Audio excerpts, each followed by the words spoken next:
Assalamualaikum warahmatullahi wabarakatuh. Alhamdulillahirabbil alamin. Allahumma shalli ala sayyidina Muhammad wa ala alihi wasallam, amma ba'd. Sahabat-sahabat semua, insyaallah dirahmati Allah Subhanahu wa taala, ada beberapa alasan kenapa saya harus benar-benar membuat YouTube. Atau lebih luasnya lagi, saya aktif di media sosial. Setidaknya ada 7 alasan yang mana perlu saya tekankan bahwasanya ketujuh alasan ini bukan berarti saya bersih daripada sifat ria, sifat yang tidak ikhlas, dan sifat-sifat penyakit hati lainnya. Tetapi kami terus mencoba untuk memperbaiki diri.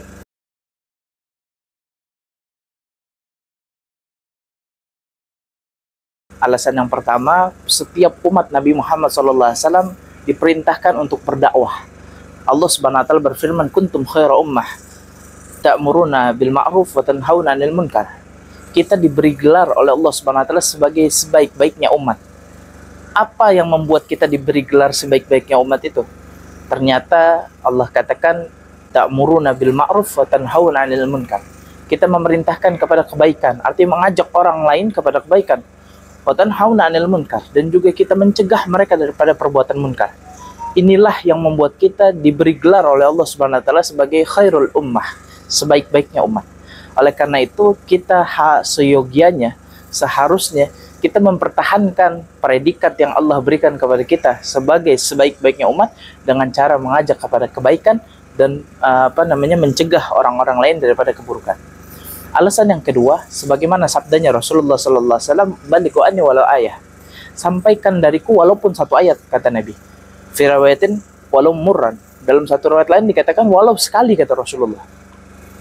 Ini menyatakan kewajiban umat Nabi Muhammad SAW untuk menyampaikan dakwah, untuk menyampaikan apa yang kita tahu tentang ilmunya Rasulullah SAW, tentang ilmunya Allah Subhanahu wa taala. Sebagaimana zakat diwajibkan jika sudah telah mencapai nisabnya dan telah mencapai waktunya atau haul, maka begitu juga dengan orang yang memiliki ilmu. Ketika ada orang yang memiliki ilmu, maka dia wajib untuk menyampaikan kepada orang lain. Apa batasan memiliki ilmu tersebut? Maka batasannya itu adalah dia mempunyai satu ayat yang wajib dia sampaikan kepada orang lain. Jika ada satu orang, dia paham tentang suatu ayat atau tahu tentang suatu ayat, maka wajib bagi dia menyampaikan kepada orang lain. Ini adalah perintah daripada Rasulullah SAW. Alasan ketiga, kenapa saya harus membuat YouTube? Karena memang kita tidak tahu lewat siapa hidayah itu Allah turunkan kepada orang tersebut. Lewat lisan siapa, lewat mulut siapa hidayah tersebut sampai kepada orang tersebut. Sebagaimana yang dijelaskan oleh surat Yasin. Iz arsalna ilaihi musnaini fakadzabuhuma fa'azzazna bisalisin faqalu inna ilaikum mursalun. Ketika ada 2 orang rasul yang diutus kepada suatu kaum, tapi ternyata kaum tersebut membangkang kepada rasul tersebut. Sampai Allah tambahkan yang tadinya 2 rasul, Allah tambahkan menjadi 3 rasul. Tapi kenyataannya apa? Mereka masih membangkang perintah daripada Rasul tersebut. Tapi yang uniknya, ada satu pemuda yang dikisahkan oleh surat Yasin. Waja'a min aqsal madinati rajulun yas'a qala ya qaumi tabi'ul mursalin. Ada satu pemuda, ini pemuda dari ujung kota, dia datang, dia menyerukan kepada kaumnya untuk ikut perintah-perintah Rasul. Dan ternyata apa? Dikatakan kepada pemuda tersebut yang dia mengajak kepada kaumnya, qila dukhulil jannah, masuklah kamu ke dalam surga. Qala ya laita qaumi ya'lamun. Andaikan kaumku itu tahu tentang apa? Bima ghafara li rabbi wa ja'alani minal mukramin, tentang ampunan Tuhanku, dan Tuhanku ini telah menjadikan aku ini menjadi mulia. Orang yang berdakwah di jalan Allah, padahal ini pemuda bukan rasul, bukan nabi, tapi apa? Dia mendapatkan kemuliaan, mendapatkan ampunan dari Allah Subhanahu wa taala karena dia ikut andil dalam berdakwah. Adapun alasan keempat, karena memang dunia ini sudah sangat luar biasa. Dalam satu riset ditunjukkan orang Indonesia itu mereka melihat layar handphonenya sekitar 6-7 jam. Melihat layar handphone dalam satu hari. Hendaknya jangan sampai mereka dimasuki oleh dakwah-dakwah iblis. Namun kita juga harus berusaha agar mereka sedikit banyaknya mendapatkan dakwah-dakwahnya Rasulullah SAW. Dengan salah satu caranya kita ikut andil juga dalam bermedia sosial. Jangan sampai hanya iblis-iblis saja yang ikut media sosial, tapi kita juga yang membawakan dakwah Rasulullah juga sedikit-sedikit banyaknya kita berdakwah di dalam media sosial.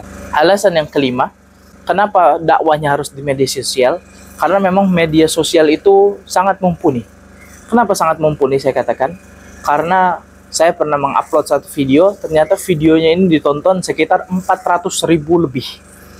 Bayangkan kalau kita adakan itu secara offline, tentu membutuhkan membutuhkan tempat yang begitu luas, membutuhkan biaya yang begitu banyak, membutuhkan bantuan dari orang lain. Tapi alhamdulillah dengan video yang sangat singkat, dengan peralatan seadanya, alhamdulillah satu video ditonton 400.000 orang. Ini artinya semakin zaman semakin maju, bukan untuk kita merenungkan, bukan untuk kita menyesali, tapi kita harus memanfaatkan itu, salah satunya untuk menyebarkan dakwahnya Rasulullah SAW.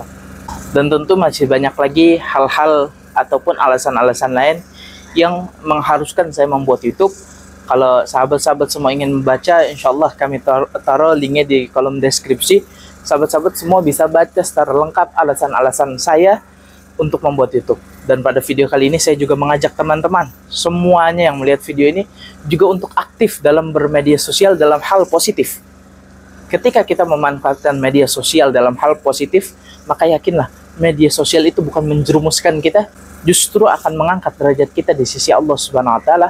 Dan juga saya memerlukan doa dari semua yang melihat video ini agar Allah Subhanahu wa taala menjaga keikhlasan saya dalam segala perbuatan-perbuatan, khususnya di media sosial yang sangat beresiko dalam penyakit-penyakit hati seperti ria, tidak ikhlas, hubbul jah, cinta viral dan lain sebagainya. In uridu ilal islahi masata'tu.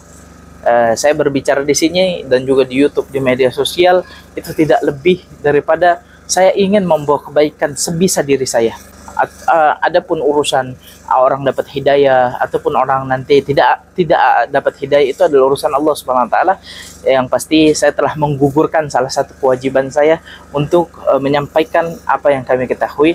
Insyaallah berkah bagi kita semua. Bila taufiq wal hidayah. Wassalamualaikum warahmatullahi wabarakatuh.